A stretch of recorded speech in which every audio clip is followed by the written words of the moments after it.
ဒီနေ့မှာအနည်းငယ်လေးပေါ့နော်နှုတ်ကပတ်တော်အနည်းငယ်လေးအလုံးကိုဝင်မြပေးခြင်းနဲ့အကြောင်းကတော့ရှင်ယောဟန်ခရစ်ဝင်ကျမ်းအခန်းကြီး14အခန်းကြီး14အငယ်6ပေါ့နော်ဒီထဲကဖတ်ပြီးတော့မှအနည်းငယ်လေး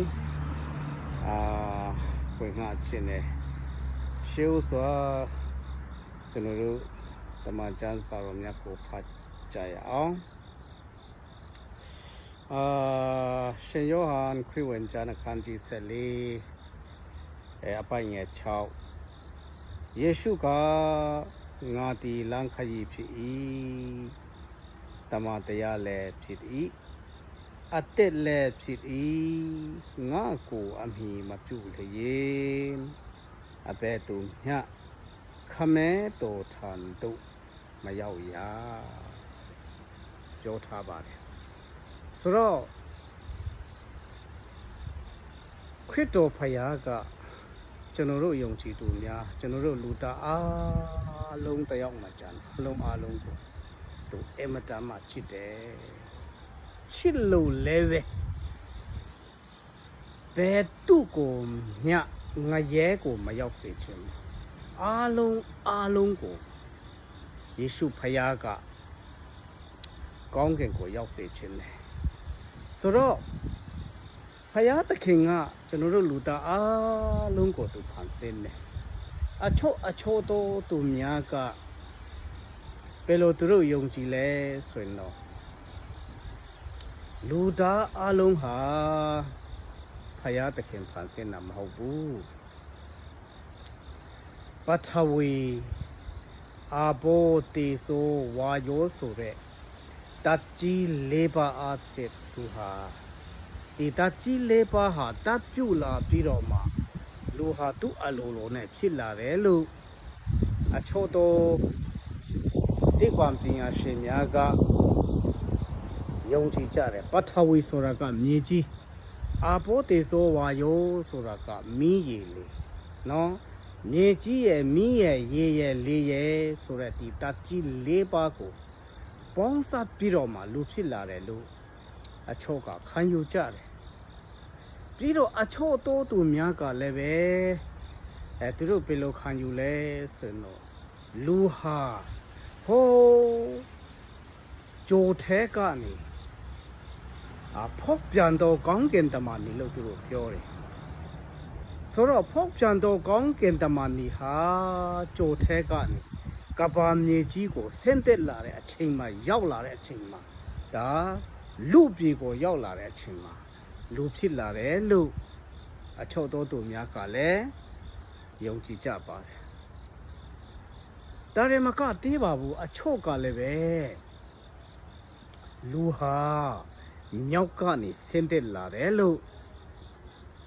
ခံယူထားကြပါတယ်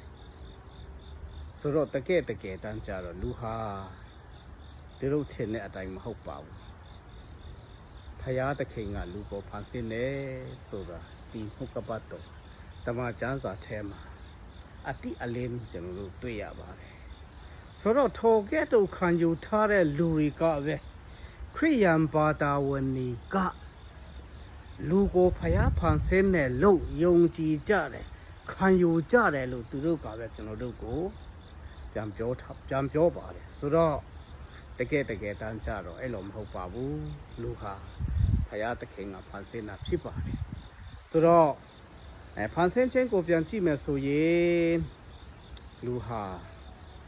အစအဦး၌ဖယားသခင်ဟာကောင်းကင်နဲ့မြေကြီးကိုဖန်ဆင်းတယ်လို့ကပ္ပဦးကျမ်းအခန်းကြီး1အငယ်1ထဲမှာအစအဦး၌ဖယားသခင်ဒီကောင်းကင်နဲ့မြေကြီးကိုဖန်ဆင်းတော်မူ၏လို့ဖော်ပြထားပါတယ်တနည်းအားဖြင့်တာဟာပထမကပ္ပလို့ကျွန်တော်တို့မှတ်ယူလို့ရပါတယ်ဆိုတော့ဒီပထမကပ္ပအခန်းကြီး1ကပ္ပဦးကျမ်းအခန်းကြီး1အပိုင်းငယ်1ကပထမကပ္ပ ပြီးတော့အခန်းကြီးတစ်အခန်းငယ်နှစ်ကကြတော့တနည်းအားဖြင့်ဒုတိယကပါလို့ကျွန်တော်တို့ပြောလို့ရပါတယ်ဆိုတော့ဒီမှာဖော်ပြခြင်းတဲ့အရာကတော့ပထမအစအဦးနဲ့ပထမနေ့ဟာမတူပါဘူးဆိုတာဥစွာဖော်ပြလိုပါတယ်ဆိုတော့အစအဦးနဲ့ပထမနေ့ရဲ့ကြားထဲမှာနေပေါ်များစွာတားနဲ့ချီပြီးတော့မှကြားခဲ့တယ်ဆိုတော့အစအဦးမှာဖရာသခင်ဟာကောင်းကင်နဲ့မြေကြီးကိုဖန်ဆင်းပြီးတော့မှလော့လတ်လဟာကြီးနဲ့နေနေရအရာများကိုမောင်မိုက်ဖုံးလို့၍ဖရာသခင်၏ဝိညာဉ်တော်သည်ရေမျက်နှာကျက်ပေါ်မှာရေမျက်နှာပြင်ပေါ်မှာလှူရှားတော်မူ၏ဒီတိုင်းလော့လတ်လဟာကြီးပဲဖရာကဖန်ဆင်းပြီးတော့မှကပါကြီးဟာတည်ရှိခဲ့တယ်ဆိုတဲ့အကြောင်းကိုဒီထဲမှာတွေ့ရပါတယ်ဆိုတော့ကပ္ပဦးကျမ်းအခန်းကြီး1အငယ်အပိုက်3ရောက်လာတဲ့အခါ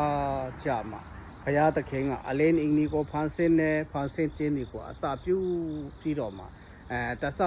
6ရက်မြောက်မှာလူကိုဖန်ဆင်းတယ်လို့ဒီနှုတ်ကပတ်တော်ထဲမှာတွေ့ရပါတယ်ဆိုတော့လူဟာ6ရက်မြောက်ကနေဤကဲ့သို့ဖန်ဆင်းခြင်းကိုခံလာပြီးတော့မှဘုရားကသူ့ကိုကိုးကွယ်စေခြင်းနဲ့သူ့ကိုဝတ်ပြုစေခြင်းနဲ့ပြန်ပြီးမှသူ့ရဲ့ကောင်းမြတ်တဲ့အကြောင်းတွေကိုဖယားကကျွန်တော်တို့လူသားတွေကိုဝင်မျှစေခြင်းနဲ့တည်တည်ခံစေခြင်းနဲ့ကိုယ်ကိုယ်မှုမှန်ကန်စွာနဲ့အသက်ရှင်စေခြင်းခဲ့ပါတယ်တုတ်ပေမဲ့လည်းပဲအာတာနဲ့အေဝါရဲ့ခေတ်နဲ့သူ့ရဲ့သားသမီးခေတ်ရောက်လာတဲ့အချိန်မှာအထူးသဖြင့်ဂါအိနာနဲ့အာပေလရဲ့ခေတ်ရောက်လာတဲ့အချိန်မှာလူတွေဟာဖယားရဲ့ကြံစီတဲ့အရာနဲ့ဆန့်ကျင်ပြီးတော့မှကိုးကွယ်မှုတွေမှားယွင်းလာပြီးတော့မှလူတွေဟာအသက်ရှင်လာတဲ့အခါမှာဘုရားသခင်ကငါလူကိုဖန်ဆင်းတာဟာနောင်တရတယ်လို့လူတွေကိုဘုရားကနုံအေးလက်ထိတ်ရောက်လာတဲ့အချိန်မှာတုတ်တင်ခဲ့တယ်ဆိုတာဒီတမန်ကျမ်းစာထဲမှာဖော်ပြထားပါတယ်တုတ်ပေမဲ့လူသားတွေကိုဒီမဟာယွန်းနဲ့ခံယူချက်ဒီမဟာယွန်းနဲ့ကိုယ်ကိုယ်မှုဒီမဟာယွန်းနဲ့လွတ်ဆောင်ချက်ဒီအားဖြင့်ကဘာမြေကြီးကိုဘုရားသခင်ကတုတ်တင်ရှင်းလင်းခဲ့ပေမဲ့လည်းပဲကျွန်တော်တို့လူသားတွေဟာနုံးအေးရဲ့မိသားစုအားဖြင့်ပြန်ပြီးတော့မှတဖန်ကျွန်တော်တို့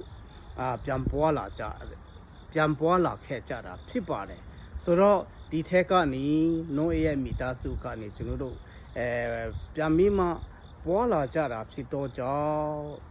ဘာသာစကားတမျိုးထဲနဲ့ကျွန်တော်တို့မျိုးနွယ်စုတစ်ခုဒီအနေနဲ့နိုးအေးမိသားစုထက်ကနေကျွန်တော်တို့ပြန်ပြီးမှဆင်းသက်လာခဲ့ကြတယ်ဘာသာစကားတူတယ်ခံယူချက်တူတယ်ကိုယ်ကွယ်မှုတူတယ်တုတ်ပေမဲ့ကပ္ပဦးကျမ်းအခန်းကြီး7လောက်ရောက်တဲ့အချိန်မှာကြတော့ဒီဘာသာတစ်ခုထဲအမျိုးတစ်ခုထဲစကားတစ်မျိုးဒီအတုံးပြူတာကိုအစွဲပြုတ်ပြီးတော့မှလူတွေဟာအတ္တငါတို့ပဲဆိုတဲ့အတ္တတရားတခါဝင်လာပြန်တယ်အဲ့ဒီချိန်မှာဘုရားသခင်ကဒီလူရဲ့အနေအထားဟာတိတ်ပြီးတော့မှမမှန်လာပြန်ဘူးဆိုတဲ့အမြင်နဲ့ကျွန်တော်တို့လူသားအားလုံးဟာ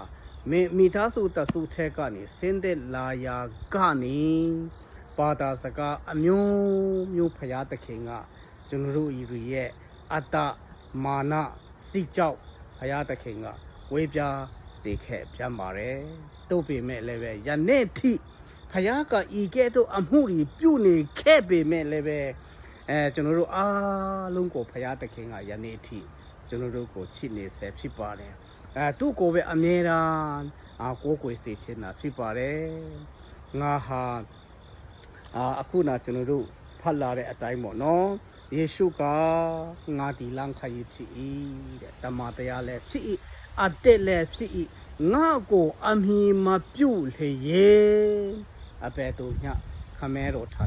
မရောက်ရလို့ခေါ်ပြထားပါတယ်အဲ့ဒါကြောင့်အခုထိတိုင်အောင်ဖယားကချစ်နေဆဲဖြစ်တယ်သူ့ရဲ့တပါတီတော်သားတော်ယေရှုခရစ်တော်ကိုလူစားတိခံစေပြီးတော့မှကျွန်တော်တို့ကိုကဲချော့ဖို့ရကဲနှုတ်ဖို့ရ